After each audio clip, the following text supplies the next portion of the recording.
Now for the most important video, at least currently, aside from the next one, that's the bonus one that I did last night, a little musical for you.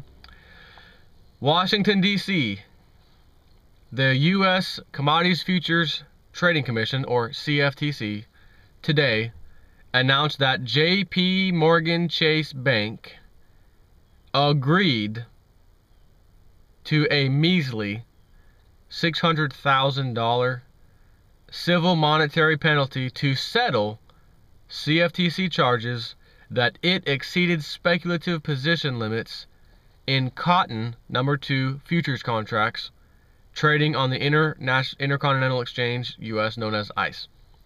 According to the CFTC order, J.P. Morgan held net short futures positions, equivalent positions in cotton #2 futures contracts, in excess of the CFTC speculative position limits on several days between September 16, 2010 and October 5, 2010. The CFTC's speculative position limits for cotton #2 futures are 3,500 contracts in a single month and 5,000 contracts in all months combined.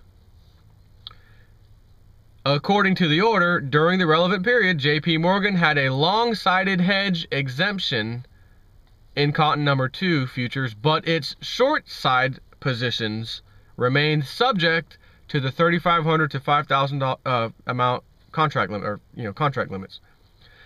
The order finds that J.P. Morgan held short positions in excess of those, both the single month and the all month speculative position limits during the relevant period. So anybody who had or is playing the cotton #2 futures contract during the time period of September 16th, 2010 to October 5th, 2010, you have a massive lawsuit against J.P. Morgan Chase. Because while J.P. Morgan Chase can get a sweetheart $600,000 pennies on the dollar settlement fee without admitting guilt again, you, on the other hand, don't have to listen to that or comply with that. You can go sue J.P. Morgan Chase. You might even be able to sue them if you said, well, I went and bought some clothes during that period of time, and the price of clothing during that period of time, which uses cotton, were such and such. And if J.P. Morgan was manipulating the market at that time, then the proper price that I should have paid for these wasn't proper. Wasn't proper at all. And here's the other thing, which is kind of odd. They were short cotton, not long. So in other words, because they were so short on cotton as far as their positions, that means they were betting for the price and making the price go down. Just like they do with silver. And they're caught red-handed with cotton. Oh boy, cotton, that's a big one, isn't it? We all want cotton. Right. But silver, no wrongdoing, no wrongdoing. Andrew Maguire, whistleblower, told him 2 times, specifically when they'll knock the market down on silver. They did it to the T, to the second when he said they would do it. Time, date, and down to the second. Nope. Blythe Masters, Blythe, where are you? Blythe, Jamie Dimon, where are you? We have short positions, but it's only for our client. We have a client or clients that have short positions, not us. But you just got, not your client, you, what I'm reading, got busted shorting the cotton, same thing, futures market, just like silver and gold are on the futures market, commodities market, got busted. But we don't do that in other things. No, just cotton.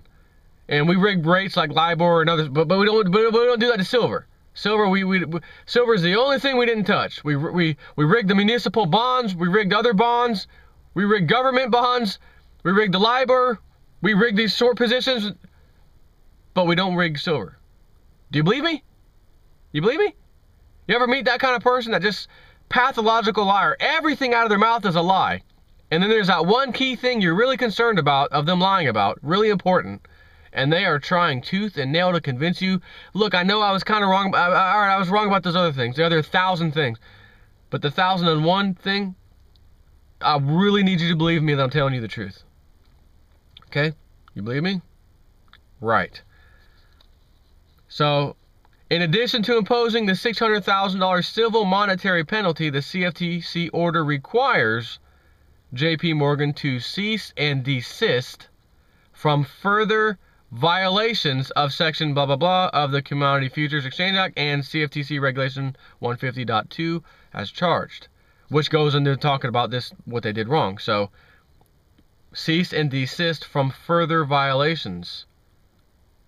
Is that telling me that JP Morgan, you're getting off for $600,000 pennies on the dollar? Because we both know you made millions and millions and millions and millions and millions on those contracts you had probably back then. We just want you to pay a little spanking fee of $600,000, settle out of court. You don't have to admit guilt, but you can't violate this section anymore. If that's the case, am I now reading to you live that they can't manipulate the silver market? And if they're caught doing it again, they're in deep, deep, deep, deep trouble? I don't know. I can't say. I don't know. Or is this just going to make us think that they can't manipulate the silver market so that we all say, well, if they do it again, they're in big trouble, and they'll just continue doing it? Don't know. But after looking into this, I said, I wonder if anyone else got in trouble recently. And just a few days ago, the same thing happened to Citigroup, one of the other too big to fail banks. And they too got out for pennies on the dollar. The Commodities Futures Trading Commission has reason to believe that on several days in December 2009, Citigroup Inc. and Citigroup Global Markets Ltd. violated the same section I mentioned above, of the Commodities Exchange Act, blah, blah, blah, blah, blah, and Commission regulation, blah, blah, blah. Therefore, the Commission deems it appropriate and in the public interest that public administrative proceedings be and hereby are instituted to determine whether respondents engaged in the violations as set forth herein, to determine whether any order should be issued imposing remedial sanctions. And this is just a very top summary. And I went on to read it further. And it's the same thing that JP Morgan just got nailed with, except it was wheat futures contracts, not cotton. So they've been rigging the wheat contracts, rigging the price of wheat. They've been rigging the price of cotton. We already know they've been rigging the price of silver and gold. We also already know they rig the price of gasoline every single day, as Lindsey Williams said. They rig everything on Wall Street and on the COMEX. This is all COMEX related. I can't tell you how, I've said it so many times, I cannot tell you enough. The only thing that's going to save your financial life, your livelihood, is gold and silver precious metals. And in the absolute worst case, terrible situation you will ever be presented regarding gold and silver, is that there's one simple law of physics, if you will, one law of whatever, universe, that applies to gold and silver.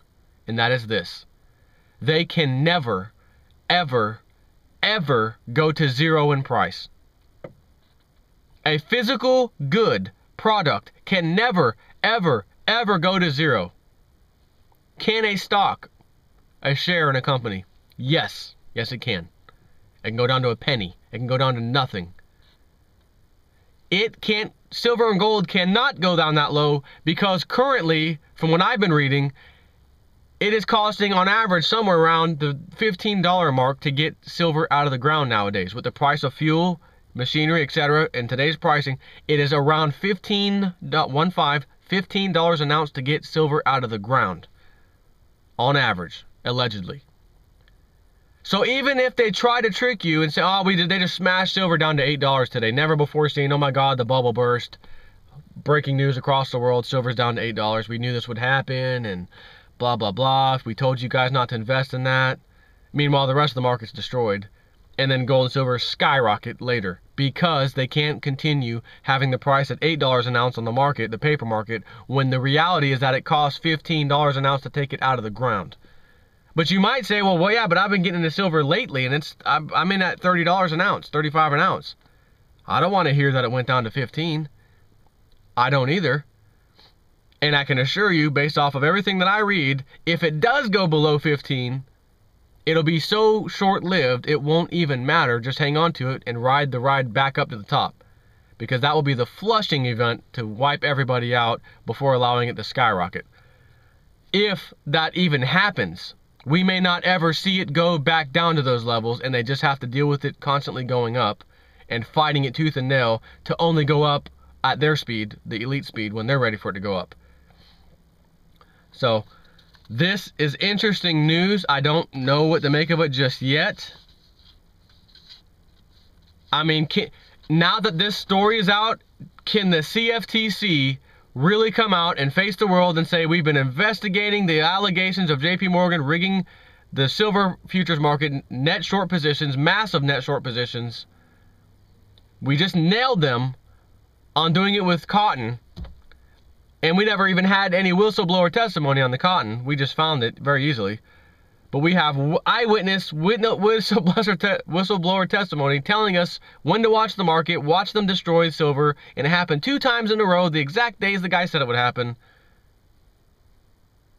We didn't find anything on JP Morgan.